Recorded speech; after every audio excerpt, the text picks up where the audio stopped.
کھانا پینا بند کر لو، روزہ بند کر لو، ابھی اذان اس کے 5 منٹ بعد ہوئے گی، اور لوگوں کو پہلے سے باؤنڈ کر دیا جاتا ہے، یہ شریعت کے خلاف ہے۔ اللہ کے رسول صلی اللہ علیہ وسلم کی حدیث ہے سنن نبی داود کے اندر کہ آپ کو بلال کی اذان جو ہے وہ سحری کھانے سے روک نہ دے۔ اگر دوستان گرامی، مسئلہ یہ ہے کہ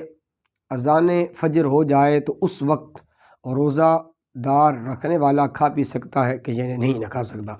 یاد رکھیے گا، سوشل میڈیا پر زور دیا جا رہا ہے ایک روایت جو ابو داؤد شریف کی ہے اس کو لے کر کہ من سمع النداء والاناء علی یدہ فلا یدع حتی یقضی حاجتہ، اس روایت کو کہ اگر کوئی آدمی کھا رہا ہے اور ادھر فجر کی اذان ہو جاتی ہے تو وہ اپنے برتن کو نہ رکھے بلکہ وہ کھاتا رہے، اپنی حاجت کو پورا کر لے۔ اس حدیث کو لوگوں کے سامنے رکھ کر پھر لوگوں کے روزے کو خراب کیا جا رہا ہے، اور لوگوں کو ماہ رمضان کے روزے سے جو اس کا ایک اجر ہے اس سے دور کیا جا رہا ہے۔ یاد رکھیے گا، یہ نظریہ قرآن اور سنت کے خلاف ہے۔ اللہ رب العالمین نے قرآن پاک کے اندر ارشاد فرمایا ہے، کلوا واشربوا حتی یتبین لکم الخیط الابیض من الخیط الاسود، کھاؤ پیو یہاں تک کہ سفید دھاگا، سفید دھاری وہ سیاہ دھاری سے الگ ہو جائے، یعنی صبح صادق ہو جائے۔ خیط ابیض سے مراد صبح صادق ہے کہ صبح صادق تک تم کھاؤ، جب صبح صادق شروع ہو جائے تو پھر کیا کرے، تم سحری کرنا بند کر دو۔ تفسیر روح المانی کے اندر بھی ہے، قرطبی کے اندر بھی، ابن کثیر کے اندر بھی ہے۔ مفسرین نے صبح کی 2 قسمیں بیان کی ہیں، ایک صبح صادق ہے اور ایک صبح کاذب ہے۔ صبح صادق یہ ہوتی ہے کہ طول کے اندر ایک لائن لگتی، ایک طول کے اندر ایک ہوتا ہے، تو اس کو صبح کاذب کہا جاتا ہے۔ یہ وہ وقت ہوتا ہے کہ جہاں رات بھی ختم نہیں ہوتی، نماز فجر بھی نہیں پڑھ سکتے، اور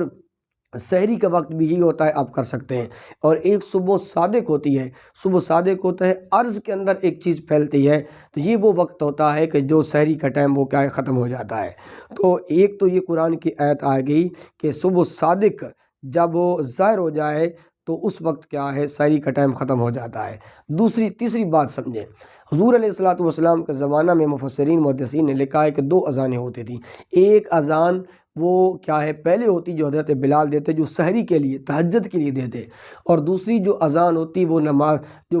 بتا دیا جاتا کہ صبح صادق کا ٹائم ختم ہو گئی ہے، اب نماز فجر کا ٹائم شروع ہو گیا ہے، یہ اذان عبداللہ بن مکتوم دیا کرتے تھے۔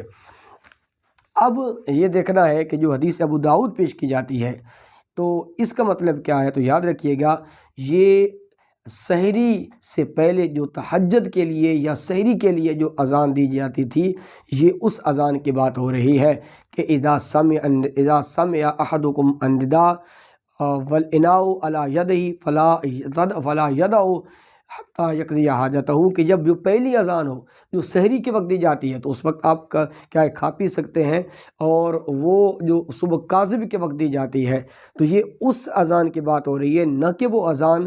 جو دی جاتی ہے کہ سحری کا ٹائم ختم ہو گیا ہے۔ تو دوستان گرامی، یہ اس حدیث کو لوگ سامنے رکھتے ہیں اور پھر وہ شش و پان میں پڑ جاتے ہیں کہ اب ہم کیا کیا جائے، ہمیں حدیث سنائی جا رہی ہے، حالانکہ ابو داؤد کے اندر اور روایات موجود ہے کہ سحری کا ٹائم کیا ہے، ختم اس وقت ہوتا ہے جب